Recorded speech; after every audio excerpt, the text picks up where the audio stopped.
बिस्मिल्लाहिर्रहमानिर्रहीम अस्सलाम वालेकुम। मैं हूँ मेहरीन सब्तैन, देख रहे हैं आप मेरा यूट्यूब चैनल और फेसबुक पेज। नाज़रीन, आज की कहानी जो है जो आपके साथ शेयर करने जा रही हूँ, क्योंकि सोशल इश्यूज़ पे हम बात करते हैं ज़्यादातर अपने इस चैनल पर, और कुछ ऐसी स्टोरीज़ हमारे हमसाए मुल्क से भी मैं आपके साथ शेयर करती हूँ जो बहुत वायरल होती है। मतलब मेरा इंडिया से है, लेकिन इस वक्त जो कहानी आपके साथ शेयर करने जा रही हूँ ये पाकिस्तान में हमारी एक बहन है और कराची से इनका ताल्लुक़ है। नाजिश इनका नाम है, और नाजिश ने ये कहानी शेयर की है ये बताने के लिए कि कभी कभी हम सोच भी नहीं सकते हमारे घर में हमारी ही आंखों के नीचे क्या कुछ हो रहा होता है, और ऐसी ऐसी बड़ी गेमें हो जाती हैं कि जब आपकी पूरी ज़िंदगी की मेहनत जो है तबाह बर्बाद हो जाती है, तो आपको पता लगता है कि जिन पर आपने बहुत एतबार किया, जो बहुत एतबार होता है ना, ये आपको बहुत बड़ा धोखा देता है। एतबार कीजिए, ट्रस्ट कीजिए, पर आंखें मत बंद कीजिए।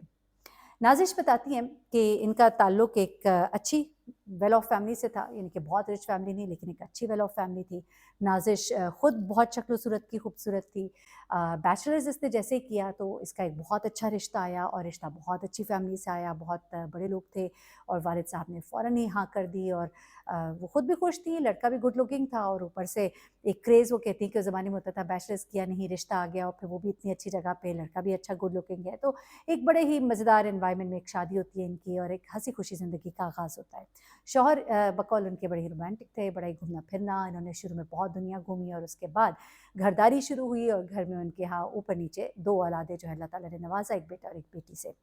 कहती अपनी ज़िंदगी में बहुत खुश थी, अपने घर में ही रहती थी, बाहर जॉब वगैरह कभी ना सोचा था, ना की। शौहर जो है वो अच्छा कमाते थे, और घर का निज़ाम जो है बड़े अच्छे से चल रहा था, और मुझे अपनी घरदारी बहुत पसंद थी। घर में मुलाज़िम थे, मुलाज़माएँ थीं, यहाँ तक कि हेड मुलाज़िम भी घर में रखा हुआ था, जो मुलाज़माओं को ऊपर से देखती थी। बेसिकली एक बड़ी उम्र की खातून थी, बड़ी उम्र से मतलब ये कि 45 एक साल की एक खातून थी, और वो जो है इन तमाम मुलाज़मीन को उनकी ड्यूटीज़ अलॉट करना, उनके काम देखना, और ये एक सिस्टम उनके घर में पहले से चल रहा था, और जब वो शादी होकर आई तो भी चल रहा था, तो ज़िंदगी उनके लिए बड़ी आसान थी। जिम जॉइन किया,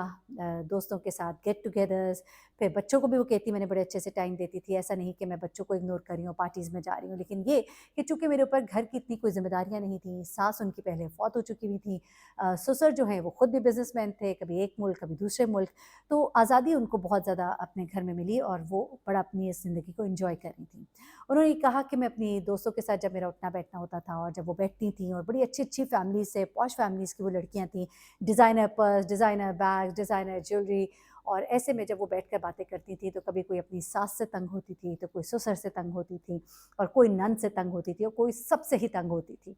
तो उन सब में एक मैं ही थी जिसकी ज़िंदगी में इस तरह के कोई भी मसले मसाइल नहीं थे। तो वो कहती मैं अपने आप को बड़ा ब्लेस्ड महसूस करती थी, और शौहर भी जो है बड़ी मोहब्बत निछावर करते थे, गाहे-बगाहे जो है गिफ्ट्स वगैरह लाते थे, और कभी कोई बात ऊँची-नीची हो भी जाती थी, तो मैं उन नेमतों को याद करती थी, उन खुशियों को देखती थी, तो मैं कहती थी चलो कुछ नहीं होता। कभी उनका देर से आना, कभी कई-कई दिन बाहर के टूर्स उनके, तो कहती मैंने कभी इन चीज़ों पे एतराज़ नहीं किया, और कभी वो कहती मेरे वहमो-गुमान में भी नहीं आया कि मेरे शौहर का कोई और मामला भी हो सकता है, और कहती कभी कोई चीज़ सामने आई भी नहीं तो सोचने की ज़रूरत भी नहीं थी। अब वो कहती कि जो हमारे घर में नैनी थी, नैनी कह लें, वो बच्चों को भी देख रही थी, और वो बेसिकली हेड थी तमाम मुलाज़मीन की। तो वो कहती है कि उसकी थोड़ी मुझे लगता था कि थोड़ी स्लो है, और मैं थोड़ा-सा अब ज़्यादा स्टाइल और चीज़ों की तो मेरा फ़ोकस ज़्यादा होता था, तो मैं चाह रही थी कि कोई ऐसी पढ़ी-लिखी जो खातून है वो रखी जाए, जो इंग्लिश बोले, बच्चों को अच्छे से देखे, एक तरह की आप समझ लीजिए गवर्नेंस कम हेड इन तमाम मेड्स की भी, और कुछ इस तरह का हो सिलसिला। तो वही नैनी जिसको पहले वही जो इन मुलाज़मीन की हेड थीं जिनको पहले 1.5 लाख रुपया दिया जा रहा था, तो इन्होंने अपने शौहर से बात करके कि बच्चे बड़े हो रहे हैं, बच्चों की लैंग्वेज वगैरह, उनकी ग्रूमिंग और इन चीज़ों को देखते हुए हमें कोई बेहतर मुनासिब अरेंजमेंट करना चाहिए, और ऐसे में हमने एक टीचर कम आप समझ लीजिए गवर्नेंस और जो भी उनका अरेंज किया, और उसको 3 लाख रुपए जो है महाना पे वो कहती है हमने तनख्वाह पे रखा, और एक अच्छी बड़ी वेल ग्रूम्ड लड़की थी जिसने बैचलर्स किया था, उसने पहले ओ लेवल्स पे ए लेवल्स और फिर बैचलर्स किया, और अब जो है वो जॉब वगैरह की तलाश में थी, क्योंकि उसकी मदर की डेथ हो गई थी, फादर की भी डेथ हो गई थी, और उसके पास अपना घर भी एज सच नहीं था, भाइयों की शादी हो गई थी, भाइयों के साथ उसके ताल्लुकात कुछ अच्छे नहीं थे, तो हमें वो बड़ा सूट कर रही थी।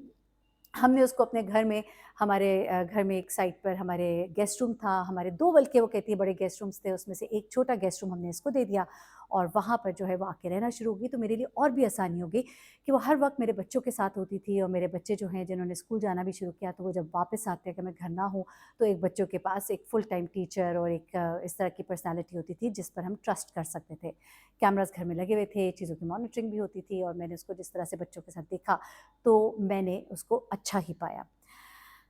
اب وہ کہتی ہیں یہاں تک تو سب ٹھیک تھا، زندگی اپنی ڈگر پر چل رہی تھی، سب کچھ بڑا پرفیکٹ تھا۔ اس کے بعد وہ کہتی ہیں کہ وہی میرے شوہر جو ہے، جو پہلے گھر پہ زیادہ نہیں رہتے تھے، اب میں نے نوٹ کرنا شروع کیا، بلکہ کہتی ہیں نوٹ بھی کیا کرنا شروع کیا، جب یہ سارا کچھ ہو گیا تو میں نے نوٹ کیا کہ یہ اب گھر میں بہت رہنا شروع ہو گئے تھے۔ کہتی ہیں کہ جب بھی میں کہیں باہر سے آتی تھی تو میرے شوہر مجھ سے پہلے گھر میں موجود ہوتے تھے، لیکن وہ کہتی ہیں کہ میرے گھر میں کیمراز بھی ہوتے تھے، کئی دفعہ میں کیمراز پہ چیک بھی کرتی تھی، تو بچوں کے ساتھ یہ بیٹھے ہوتے تھے، اور ٹیچر جو ہیں کبھی بچوں کو پڑھا رہی ہیں اور جا رہی ہیں آ رہی ہیں، لیکن کبھی ایسی کوئی چیز میں نے نہیں دیکھی کہ جس پر کہ میں شک کروں، بلکہ مجھے اور زیادہ ٹرسٹ ہو گیا تھا کہ جب میرے شوہر بھی گھر ہوتے ہیں تو وہ بڑے معقول طریقے سے وہاں پہ بیٹھتی ہے اور وہاں پہ بچوں کو اٹینڈ کر کے وہاں سے چلی جاتی ہے، تو یہاں تو دور دور تک کوئی ایسی بات نہیں تھی۔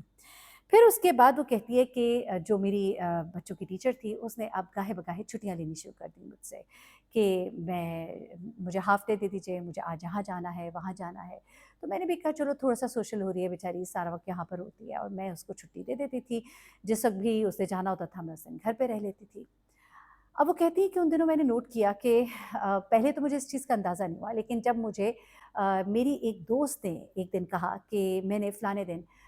تمہارے شوہر کو کسی کے ساتھ دیکھا تھا، تو وہ کہتی ہے کہ میں ذرا حیران ہوئی، کیونکہ میرے شوہر جو ہے ان کے مطابق تو وہ اندر میٹنگ پہ تھے، لیکن وہ کہتی کہ نہیں، میں نے ان کو کسی ریسٹورینٹ میں کسی لڑکی کے ساتھ دیکھا، لڑکی کو میں دیکھ نہیں پائی، اس کی بیک تھی، لیکن تمہارے شوہر وہاں بیٹھے تھے اور بہت خوش گپیاں لگا رہے تھے۔ اب وہ دوست نے بھی اس کو یہ کہہ کر کہ پلیز میرا نام نہ لینا، میں نے کہا تمہیں بتا دوں۔ اب وہ کہتی ہے کہ میں تھوڑی سی ہوئی، لیکن پھر میں نے اپنے شوہر کو جب کنفرنٹ کیا تو انہوں نے کہا کہ بھائی تم کتنی کنزرویٹو ہو، ہماری تو بہت سی میٹنگز ہوتی ہیں، وہ ہوتی ہی ریسٹورینٹ میں ہے، بہت سی میٹنگز ہماری ہوتی ہی کھانے پینے کی جگہوں پر ہیں، اور یہ بھی ایک میٹنگ ہی تھی، اور ہم تو عورتوں سے بھی ملتے ہیں، مردوں سے بھی ملتے ہیں۔ اب وہ کہتی ہے کہ میں شرمندہ بلکہ ہوئی کہ میں نے کیسی بات کی، اور میں نے اپنی اس دوست کو بھی بلکہ بعد میں جھڑک دیا۔ اچھا، اب یہ بات آئی گئی ہوگی۔ اب وہ کہتی ہے کہ اب میرے جو بچوں کی ٹیچر تھی اس نے مجھے کہا کہ میں اب نوکری چھوڑنا چاہتی ہوں، یہ میرے لیے بڑا ہی مشکل تھا۔ میں نے کہا یار یہ تو بڑا اچھا ایک ہماری انڈرسٹینڈنگ ہوئی ہوئی تھی اور سب کچھ، اور یہ کیا ہو رہا ہے؟ تو میرے شوہر نے بھی کہا کہ میرے خیال سے تم اس کو اجازت دے دو، کیونکہ وہ نہیں کرنا چاہ رہی، تو زبردستی کرانا تو ایسے ہی ہے نا کہ آپ کسی کو مجبور کریں۔ اس بات پر وہ کہتی ہے کہ ٹھیک ہے، میں نے اس چیز کے لیے پھر کہا ٹھیک ہے اوکے، مطلب اب کسی کو زبردستی تو ہم کر نہیں سکتے۔ اس نے ہمارے گھر سے نوکری چھوڑ دی۔ اس کے بعد وہ کہتی ہے کہ اب میرے شوہر جو ہیں یہ چیزیں میں نوٹ کر رہی تھی کہ کیونکہ جب یہ سب کچھ ہوا آخر میں مجھے اندازہ ہوا کہ یہ سب کچھ ہو کیا رہا تھا۔ اب وہ کہتی ہے کہ جس دن سے اس نے میری جاب چھوڑی ہے، ہم نے کچھ اور ارینج کیا، وہ اتنا اچھا ارینجمنٹ تو نہیں تھا لیکن ہو گیا۔ اب میرے شوہر جو ہیں ان کا ہر دوسرے تیسرے روز کوئی باہر کا ٹرپ ہوتا تھا، ہر دوسرے تیسرے روز کوئی باہر کا ٹرپ ہوتا تھا۔ ایک دفعہ وہ کہتی ہے کہ جب وہ واپس آئے تو مجھے ان کے کپڑوں سے کچھ ایسی خوشبو آئی جیسے فیمیل پرفیوم کی خوشبو ہوتی ہے، سینٹ بھی مجھے کچھ مانوس مانوس سا لگا، ایسا جیسے کہ میں نے اکثر کہیں سونگھا ہو۔ کہتی ہے میں نے اگنور کیا، پر میں نے تھوڑا سا میں ہوئی۔ پھر اس کے بعد وہ کہتی ہیں کہ جس وقت میں نے اپنے شوہر کے جو کپڑے تھے تو وہ آ کے میڈ لے کے جاتی تھی، لیکن اس دن میں جب واش روم میں گئی تو ان کے کپڑے پر کہیں لپسٹک کا نشان تھا، اور میں اس سے تھوڑا سا ٹھٹک گئی، اور پھر مجھے وہ تمام ڈائجسٹ، وہ کہانیاں یاد آ گئیں کہ جس میں کس طرح سے کوئی بیوی اپنے شوہر کو کس شک کے اوپر پکڑتی تھی اور پھر کیا کچھ ہوتا تھا۔ یہ سب کچھ دیکھتے ہی وہ لڑکی جو ہے، خاتون جو ہے نازش، وہ کہتی ہے کہ میں تھوڑا سا ٹھٹکی، میں نے اب اپنے شوہر پہ نظر رکھنا شروع کی۔ اب میں گاہے بگاہے کوشش کرتی تھی کسی طرح ان کے موبائل میں جھانک لوں، لیکن مجھے تب اندازہ ہوا کہ ان کے موبائل پہ تو ڈبل ڈبل پاسورڈز لگے ہیں، اور واٹس ایپ وغیرہ کے اوپر تو ایک اور پاسورڈ بھی لگا ہوا ہے۔ اب یہ چیزیں مجھے اور شک میں ڈال رہی تھیں۔ وہ کہتی ہے کہ میں ان سے پوچھ بھی نہیں پا رہی تھی، اور میں اندر ہی اندر کوڑ رہی تھی۔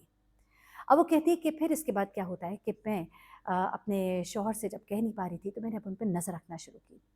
اب جب انہوں نے مجھے ایک دفعہ کہا کہ میں ٹرپ پہ جا رہا ہوں، اور ان دنوں وہ بڑے خوش لگ رہے تھے، کچھ کچھ کپیاں بھی ان کی میں نوٹ کر رہی تھی، کچھ چیزیں مجھے سمجھ بھی آ رہی تھیں، میں چپ رہی۔ وہ جب نکل گئے میں نے اسی وقت جو آن لائن کیب تھی منگوائی، اور میں نے اس آن لائن کیب سے کہا کہ ان کو فالو کرو۔ مجھے تو انہوں نے یہ بتایا تھا ایئرپورٹ جا رہا ہوں، میں نے سوچا کہ ٹھیک ہے ایئرپورٹ تک جائیں گے تو اوکے، ویل اینڈ گڈ۔ اب وہ کہتی ہے کہ جب وہ میں کیب میں بیٹھی، میں نے اپنے کو اچھے سے کور کیا کہ میرا چہرہ نظر نہ آئے، اور میں نے کیب سے کہا کہ اچھا ڈسٹینس رکھ کے اس گاڑی کو فالو کرنا ہے۔ وہ کہتی ہے کہ وہ گاڑی گھر سے نکل کر ایک اور پوش ایریا میں उधर के ही शहर के एक और पॉश एरिया में दाखिल होती है और एक घर के बाहर जाकर ये रुक जाती है। मैं और हैरान होती हूँ, तजस्सुस में होती हूँ। और मेरे शौहर जो है वो गाड़ी से निकलते हैं, गाड़ी अंदर जाती है। उसके बाद वो कहती है कि मैंने जब ला के साइड पे गाड़ी खड़ी की और जो गेट जब बंद हुआ तो गेट की जो साइड्स होती हैं वहाँ से मुझे जो नज़र आ रहा था, मेरे शौहर ने वो सामान जो लेकर गए थे घर से कि मैं कहीं जा रहा हूँ, दूसरे शहर जा रहा हूँ, मीटिंग है, वो सामान लेकर उस घर के अंदर दाखिल हो जाते हैं। वो कहती है कि उस टाइम मेरे टांगों में से तकरीबन जान निकल ही गई और मुझे नज़र आ रहा था कि जो मेरी सोच है, जो मैं सोचती हूँ, वो सच साबित हो रहा है आज। उसके बाद वो कहती है कि मैं थोड़ी देर तो बाहर इंतज़ार करती रही, लेकिन फिर मेरे सब्र का पैमाना लबरेज़ होना शुरू हुआ। मैंने उस ड्राइवर से कहा कि इस घर की बेल दो। उसने घर की बेल दी। अंदर से एक मुलाज़िम जो है बाहर आया और जैसे ही वो मुलाज़िम बाहर आया उसने गेट खोला, तो मैं पीछे से फ़ौरन ही गेट को धक्का मार के अंदर दाखिल हुई और तेज़ी से घर के अंदर दाखिल हो गई। कहती है कि जैसे ही मैं घर के अंदर दाखिल हुई, तो मेरे पाँव तले ज़मीन निकल गई, क्योंकि सोफ़े पर मेरा शौहर और साथ में वही बच्चों की गवर्नेंस जो है दोनों बैठे थे एक-दूसरे के बहुत ही करीब और मुस्कुरा रहे थे, एक-दूसरे के साथ बातें कर रहे थे। जैसे मैं अंदर दाखिल हुई, मेरे शौहर के चेहरे का रंग उड़ गया, वो लड़की घबरा कर उठ गई और मैं उन दोनों को देखकर मैं वहीं पर बिल्कुल जामिद होकर रह गई। वो कहती है कि मुझे समझ नहीं आ रहा था कि मैं चीखूँ, मैं चिल्लाऊँ, मैं मारूँ, मैं क्या करूँ? लेकिन कहती है कि मेरा सब कुछ अंदर टूट गया था। मैं तेज़ी से वापस पलटी, मेरे शौहर ने मुझे आवाज़ें दी, मैं उनकी कोई बात सुने बगैर बहुत तेज़ी से घर वापस आ गई। मैंने खुद को कमरे में बंद कर लिया, घर का दरवाज़ा बंद कर लिया। मेरे शौहर आए, दरवाज़ा पीटते रहे, घर के अंदर तो आ गए, कमरे का दरवाज़ा बंद था। वो परेशान हो गए कि कहीं मैं कुछ कर ना लूँ। आखिरकार दरवाज़ा जो है उन्होंने तोड़ा, मैं नहीं खोल रही थी। फिर हमारी बहुत लड़ाई हुई, उन्होंने मुझसे माफ़िया माँगी और फिर उन्होंने जो मुझे बताया, वो आप सोच भी नहीं सकते। वो कहते हैं कि अब तो तुम्हें पता लग ही गया, मैं कुछ गलत नहीं कर रहा, मैं हराम नहीं कर रहा, मैंने उससे शादी कर ली है। और ये एक और बम था जो मेरे ऊपर गिरा। और वो कहते हैं कि मैं तुम्हारी खातिर, बच्चों की खातिर उसको छोड़ भी देता, लेकिन अब वो मेरे बच्चे की माँ बनने वाली है। कहती है कि मेरी ज़िंदगी बिल्कुल तारीक हो गई, काश मैं अपने बच्चों के लिए कोई ऐसी गवर्नेंस ना ढूँढती जो इतनी खूबसूरत होती, मैं ऐसी गवर्नेंस ना ढूँढती जो पढ़ी लिखी होती और मैं अपने शौहर के साथ उसे अकेले ना छोड़ती, कि मैंने खुद उनको मौका फ़राहम किया, मैंने खुद उनको करीब होने दिया। वो दिन और आज का दिन वो कहती है कि हमारे कमरे अलग हैं, मैं उनसे बात नहीं करती। मैं इस शहाना अंदाज़ की आदी हो गई हूँ। मैं इस घर को छोड़ के जाने से डरती हूँ। कई लड़कियाँ बहुत बड़े-बड़े स्टेप भी ले लेती हैं, मुझसे लिए नहीं जाते। लेकिन मैं अब अपने शौहर से बात नहीं करती। मेरी ज़िंदगी जो है उसमें से सारी रौनक, खुशियाँ ख़त्म हो गई हैं। सिर्फ़ एक मेरी इस बात की वजह से कि मैंने खुद अपने शौहर को अपॉर्च्युनिटीज़ दी। और साथ में वो कहती हैं कि आप ज़रूर बहनों के साथ शेयर करें कि मत ऐसा कंड्यूसिव एनवायरनमेंट अपने इर्द-गिर्द प्रोवाइड करें कि अगले को और मौके मिले। शायद वो बाहर भी कहीं मुँह मारते होंगे, लेकिन मैंने अपने घर के अंदर ऐसा कंड्यूसिव एनवायरनमेंट दिया कि वो जब मेरे बच्चों के साथ प्यार मोहब्बत से रहती थी, घर में फुल उनको एक टाइम मिलता था कि वो उसको समझें कि वो एक बहुत अच्छी औरत है, बहुत केयरिंग है। वो चीज़ें देखते-देखते वो उसकी तरफ माइल हुए, यहाँ तक कि सिर्फ़ मुँह नहीं मारते रहे बल्कि उससे शादी ही कर ली। निकाह जो है बहुत अच्छी बात है, लेकिन इस तरह का धोखा जो है वो काबिल कबूल नहीं। अपना बहुत ख्याल रखिएगा, कहानी से सबक ज़रूर हासिल कीजिएगा। अल्लाह हाफ़िज़।